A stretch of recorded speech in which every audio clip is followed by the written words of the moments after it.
Faire un long trajet en véhicule électrique, cela apparaît encore comme une mission impossible pour de nombreux Français. Il n'y aurait pas assez de bornes de recharge. Quand je roule, je fais souvent 700-800 km quand j'ai dans la famille, dans le sud. Donc, en électrique, c'est encore...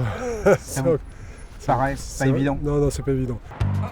Deuxième obstacle, il faudrait attendre trop longtemps pour recharger son véhicule. Sur l'autoroute, moi je reste pas 1 heure à attendre que mon véhicule se recharge. Si ça pouvait mettre autant de temps que quand on fait un plein d'essence, ce serait très bien. Et en termes d'autonomie, selon les distances qu'on veut parcourir, c'est moins intéressant en tout cas. À entendre les Français que nous avons interrogés, ce serait encore un problème de recharger son véhicule électrique en 2025.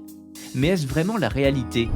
Ceux qui ont fait l'expérience au moment des départs en vacances d'été en 2024 n'ont pas fait le même constat. Vous souhaitez vous recharger ? Oui. Eh bien, j'ai une place de disponible. Sur les autoroutes françaises, 100% des aires de service sont désormais équipées en bornes de recharge. Il est donc très rare qu'un automobiliste doive attendre pour recharger. Eh ben on y va. C'est parfait. Les concessionnaires ont franchi une nouvelle étape. Ils équipent également leur réseau en bornes de recharge pour les poids lourds électriques.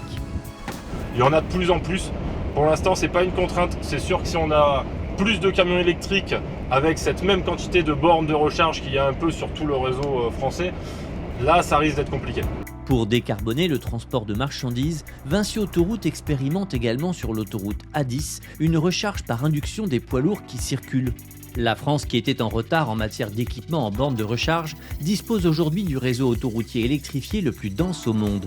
Pourtant, avec un parc de véhicules électriques amené à être multiplié par 14 d'ici 2035, passant ainsi de 3 à 42%, il est indispensable de continuer à déployer massivement des bornes de recharge pour garantir la fluidité des trajets électriques de demain. Alors, comment faire pour accélérer ?